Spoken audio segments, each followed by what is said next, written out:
अच्छा नाज़रीन, एक तरफ तो नून लीग की भोंपू ये ऐलान कर रहे हैं कि पीटीआई के 50 से ज़ायद अरकान का कौमी असम्बली में फॉरवर्ड ब्लॉक बनाया जाए, मगर दूसरी जानब नाज़रीन बड़ी मज़ेदार सिचुएशन बनी हुई है। पंजाब असम्बली में कायदे हिज़्ब इख्तिलाफ अहमद खान बच्चर ने इंकशाफ कर दिया कि पंजाब असम्बली में नून लीग के 50 से 60 अरकान उनसे राब्ते में है जो मरियम नवाज के खिलाफ तरीके अदम एतमाद में वोट देने को तैयार है। अच्छा नाज़रीन, मैंने जब ये खबर सुनी तो मैंने कहा कि बस मामला बैलेंस करने की कोशिश कर रहे हैं बच्चर साहब, ऐसा कहाँ होगा, इस वक्त वो इक़्तिदार में बदमस्त हैं, कौन छोड़ सकता है। मैंने अपने ज़राए से तस्दीक की है तो कम अज कम 7 जो अरकान असम्बली है उनका तो मुझे नामों का पता चल चुका है कि उन्होंने बाकायदा या बच्चर साहब से बराह रास्त या किसी और ज़राए से रब्ता किया है और उनका मुतालबा सबका यही है कि तहरीक इंसाफ उन्हें आइंदा इलेक्शन में टिकट देने का वादा कर। ये वादा कब पूरा होता है? जाहिर है ये कि इलेक्शन जब करीब आता है तो ही इंसान ऐसे वादे करता है, उससे पहले तो कोई नहीं पार्टी छोड़ता। तो जाहिर है कि इन लोगों को इलेक्शन नजर आ रहा है तो ये वादे मांग रहे हैं ना टिकटों के। तो उन्होंने कहा कि जी अगर आप टिकट का वादा कर लें तो हम मरियम नवाज के खिलाफ वोट देने को तैयार आ जाए। उनका ये कहना है कि नून लीगी अरकान असम्बली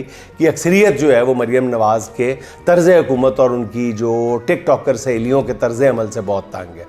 तंग वंग कोई नहीं है, सीधी बात है कि वो अब इस जहाज़ से छलांगे लगाने के लिए तैयार है, डूबते जहाज़ से, और सबको नज़र आ रहा है कि ये जो अब पूरा सिस्टम खड़ा किया गया है ये अब किसी लम्हे भी अपने मुंह गिरने वाला है। जज साहब का कहना है कि एस्टैब्लिशमेंट की बैसाखी अगर आज हटा दी जाए तो पंजाब हुकूमत कई कुछ दिन की नहीं चंद घंटों की मार है।